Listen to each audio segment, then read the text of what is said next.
Good morning student. Online class में बच्चों आप सभी का स्वागत है।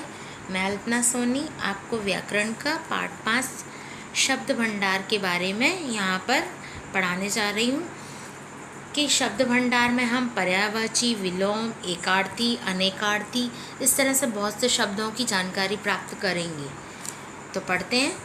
लगभग समान अर्थ देने वाले शब्दों को पर्यायवाची शब्द कहते हैं। इनके अर्थ में सूक्ष्म यानी बहुत छोटा सा अंतर होता है। इनका प्रयोग करते समय इस बात का ध्यान रखना चाहिए कि हर एक शब्द अलग अलग परिस्थिति में प्रयोग किया जाता है। जैसे कहा जाता है कि गंगा जल, इसके स्थान पर गंगा उदक या गंगा तोय शब्द का प्रयोग नहीं किया जा सकता। तो यहाँ पर कुछ उदाहरण हैं जिन्हें हम देखते हैं। जैसे अग्नि को हम आग भी कहते हैं। इसके पर्यायवाची हैं आग, अनल, पावक, वहनी।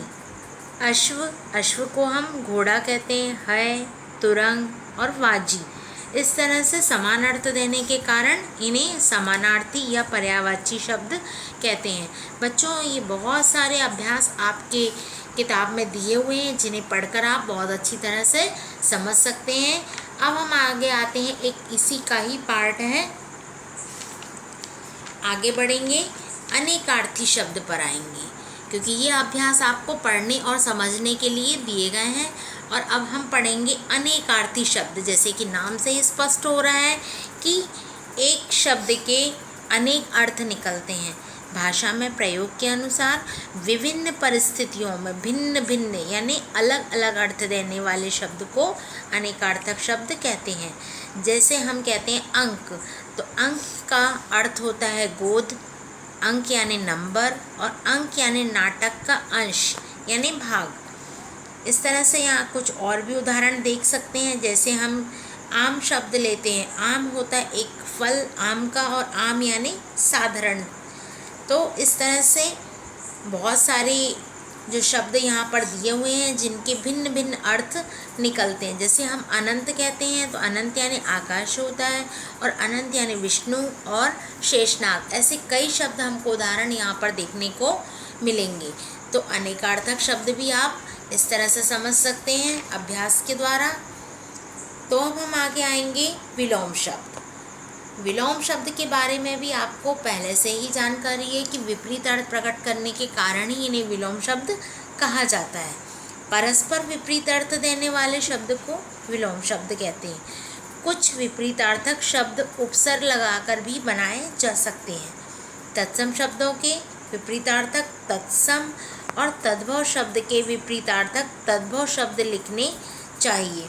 यहाँ पर हम उदाहरण के द्वारा समझ सकते हैं। जैसे यहाँ पर दिया अर्थ, तो उसका उल्टा अर्थ होगा अनर्थ। अमृत का विष, इस तरह से कनिष्ठ का वरिष्ठ। ऐसे कई उदाहरण जो हमको इस तालिका में दिए गए हैं जिन्हें हम अभ्यास के दौरान समझ सकते हैं। तो हम विलोम शब्द के बाद आगे अभ्यास तालिका देखेंगे, और उसके बाद हम आते हैं अब नया इसका पार्ट है श्रुति सम भिन्नार्थक। जैसे कि नाम से ही आपको स्पष्ट हो रहा है, श्रुति यानी सुनने में, और सम यानी समान। जो शब्द सुनने में समान लगते हैं या लिखने में भी समान है लेकिन इनके अर्थ भिन्न यानी कि अलग अलग अर्थ निकलते हैं, वे शब्द जो सुनने में एक जैसे लगते हैं परंतु उनके अर्थ में अंतर होता है, श्रुति सम भिन्नार्थक शब्द कहलाते हैं। इनकी पहचान उच्चारण और वर्तनी के प्रयोग से होती है। अशुद्ध उच्चारण करने और गलत वर्तनी का प्रयोग करने से इनके अर्थ में अंतर हो जाता है। जैसे अनल यानी कि होता है अग्नि, और अनिल बोलेंगे तो हवा। इस तरह से एक और शब्द हम ले सकते हैं जैसे अन्न और अन्य। तो अन्न यानी होता है अनाज, और अन्य यानी होता है दूसरा। तो इस तरह से इन्हें भी हम अभ्यास के दौरान समझ सकते हैं। यहाँ बहुत सारे अभ्यास दिए हैं, 50 अभ्यास दिए हैं जिनके द्वारा हम समझ सकते हैं कि श्रुति सम भिन्नार्थक कौन कौन से शब्द होते हैं, और फिर इसे अभ्यास के दौरान भी आप समझ सकते हैं। आगे चलते हैं हम अनेक शब्द के लिए एक शब्द, जिसे हम वन वर्ड क्वेश्चन भी कहते हैं। भाषा को प्रभावशाली बनाने और अनावश्यक विस्तार को रोकने के लिए अनेक शब्द के लिए एक शब्द प्रयोग किया जाता है और अपनी अभिव्यक्ति को प्रभावशाली बनाने और अपनी बात को संक्षेप यानी शॉर्ट में कहने के लिए ऐसे शब्दों का ज्ञान होना आवश्यक है। जैसे हम अनेक शब्द में देखते हैं जो बहुत अधिक काम करता है यानी कर्मठ, दूसरों का उपकार करने वाला परोपकारी, शिव की भक्ति करने वाला शैव। तो यहाँ पर जो अभ्यास दिए हैं इनसे हम समझ सकते हैं कि वन वर्ड क्वेश्चन कैसे हम पढ़ेंगे और कैसे उनको समझेंगे।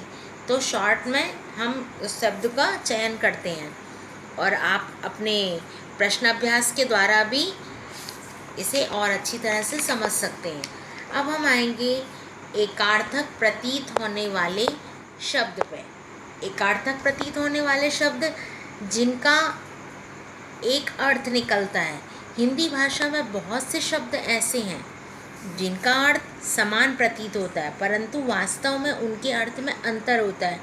जैसे इच्छा और अभिलाषा, दोनों शब्द अर्थ की दृष्टि से एक से प्रतीत होते हैं परंतु दोनों में सूक्ष्म यानी बहुत छोटा अंतर है।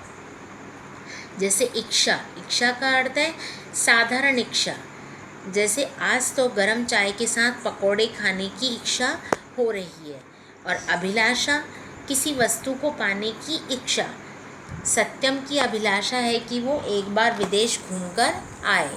तो इच्छा यानी कि जो हमने सोचा और उसे तुरंत पा सकें, और अभिलाषा यानी कि जो जीवन में कभी पूरी होगी। इस तरह से आज्ञा और अनुमति। ऐसे ही एक और उदाहरण देख सकते हैं कि आज्ञा बड़ों के द्वारा छोटों को कुछ करने के लिए कहना, जैसे हमें गुरुजनों की आज्ञा का पालन करना चाहिए।